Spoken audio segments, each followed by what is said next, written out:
Good afternoon. I'm Sharmila Nandasabapathy, Associate Editor for Gastrointestinal Endoscopy, and I'm here today with Dr. Samir Grover from the University of Toronto.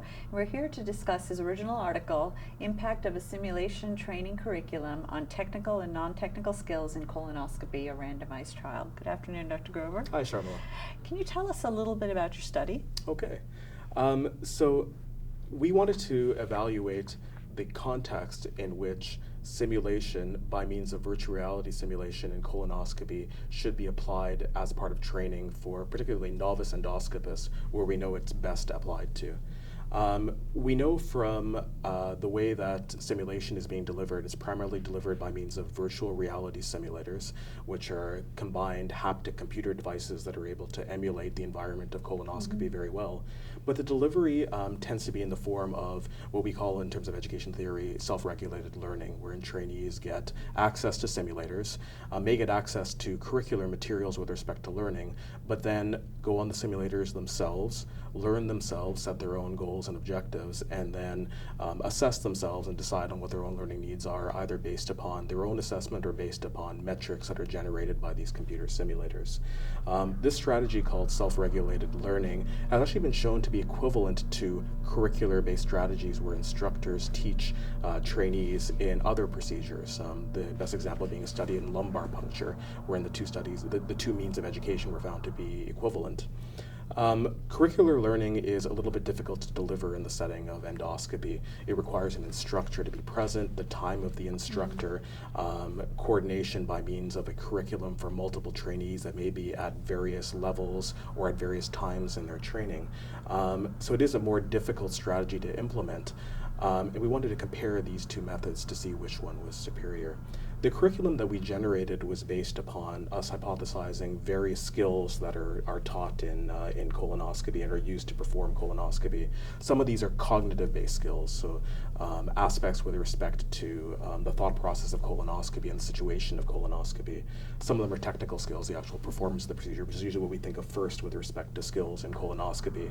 And the final was a subset of integrative competencies, skills that are used to situate colonoscopy in various settings. So as you know, there's difficulties with respect to the complexity of a particular colonoscopy, the procedures that are done at the time of therapeutic endoscopy, at the time of colonoscopy, and the skills that are used to take what you learn with respect to colonoscopy and apply them to those particular contexts we've termed integrative competencies.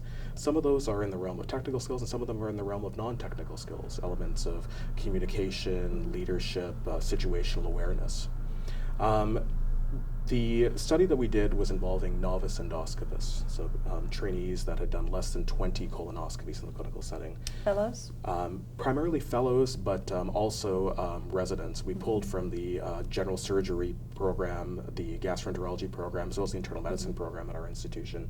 And we found that their knowledge with respect to colonoscopy and their skill ability with respect to colonoscopy was equivalent, and we used that in order to develop our two groups. The interventions were the curriculum that we created of cognitive, technical, and integrative competencies versus self-regulated learning. And just to expound a bit on what the curriculum entailed, it involved a combination of lectures in colonoscopy to teach cognitive components, small group sessions wherein an instructor was present with the trainee and the virtual reality simulator to teach both technical aspects as well as some of the integrative competencies, and an amount of time of one-on-one training directly on the simulator with the expert to provide feedback as the trainee progressed. The self-regulated learning group, the control group, had an equivalent amount of time on the simulator with an expert and had access to all of the same curricular materials that they could use themselves and situate themselves in a self-regulated manner.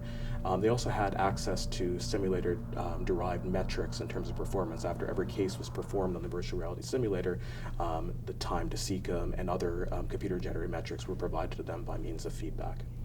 The two groups were assessed and were found, as I mentioned, to be equivalent in terms of technical performance of colonoscopy on the simulator, as well as cognitive knowledge of colonoscopy as ascertained by multiple choice questions that we had administered. We based our curriculum on both a popular textbook, Practical Gastrointestinal Endoscopy by Cotton and Williams, as well as the ASGE core competencies in colonoscopy. After the two groups were tested to ensure that their knowledge was equivalent, they then went through the training intervention. Our outcomes were twofold. So our primary outcome was a clinical-based outcome measure. We assessed performance by means of the trainees on clinical colonoscopies, their first and second colonoscopies performed in the clinical setting after the training intervention, and they were assessed using the Joint Advisory Group of Gastroenterology's DOPS tool, which is a colonoscopy task-specific performance metric that's been validated in colonoscopy for performance. We also had a number of secondary outcomes that were based on cognitive knowledge, so performance on a multiple choice question test after the training intervention was introduced, performance on the virtual reality simulator with respect to technical performance, and then there's a construct that we used called the integrated scenario, and this is was developed by Roger Kneebone. It's a construct that involves a standardized patient, and the trainee would interact with both the standardized patient as well as the virtual reality simulator. They would get history and consent from the standardized patient. The standardized patient would then provide the same feedback in terms of audio and in terms of movement that the computer simulator would have done. The trainee would perform the simulator on the computer, perform the colonoscopy on the computer simulator with the standardized patient providing that feedback, and then aftercare would take place. And we know from other procedures that, and other clinical circumstances in medicine, that the integrated scenario can be used as a clinical transfer test. And then we had a delayed test. We wanted to ascertain for retention of knowledge. So 4 to 6 weeks after the training intervention, both groups were assessed with respect to cognitive knowledge, performance on the virtual reality simulator, and then performance on the integrated scenario again. Our findings were quite interesting. So if you take a look at the primary outcome on clinical colonoscopy as ascertained on the DOPS tool, the curriculum group vastly outperformed the self-regulated learning group. So in terms of clinical transfer, there was no question that integration into a curriculum improved performance with respect to first colonoscopies. We tried to tease the reasons behind this out on some of the secondary outcome measures. With respect to cognitive knowledge, both groups did improve after the curricular intervention, but the curriculum group improved significantly greater than the self-regulated learning group. In terms of technical performance, though, on the simulator, both groups were equivalent. So that told us that perhaps some of the lectures that were provided a greater amount of cognitive knowledge to the curriculum group. What was interesting when you looked at the integrated scenario. So this is a clinical transfer test that is not as robust perhaps as clinical colonoscopy, but can be teased out with respect to its components. The technical performance on the two groups, as I mentioned, was equivalent, but if you take a look at the non-technical performance on the integrated scenario, we had communication and other validated tools that we used to ascertain these non-technical skills. Communication specifically was improved inside the curriculum group, and other non-technical skills trended as well with respect to improvement in the integrated scenario. Our hypothesis as to why that took place was that the instructor being present at the time in small group sessions would have been able to locate colonoscopy on the virtual reality simulator directly into the clinical construct, as opposed to it just being the technical performance of a procedure that trainees in the self-regulated learning group may have devised by themselves. So the strength of the study lies in two major aspects. The first is, I think it's very clear from our study that the delivery of simulation in colonoscopy should be within the construct of a generated curriculum, and we've demonstrated that in terms of hard outcomes, in terms of clinical performance, trainees improve significantly greater with respect to performance when they're taught within the construct of a curriculum.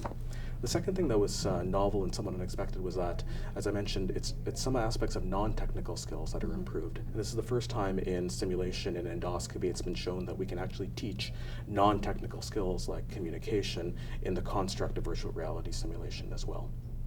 And so what advice would you have for fellowship or program directors who have incoming class of first-year fellows in terms of the current state of GI procedural training? I think that at the beginning of any fellowship training program, there should be a dedicated period of time wherein a constructed curriculum that consists of all of the elements that we described in terms of the study is delivered to trainees before the initiation of any colonoscopy procedures.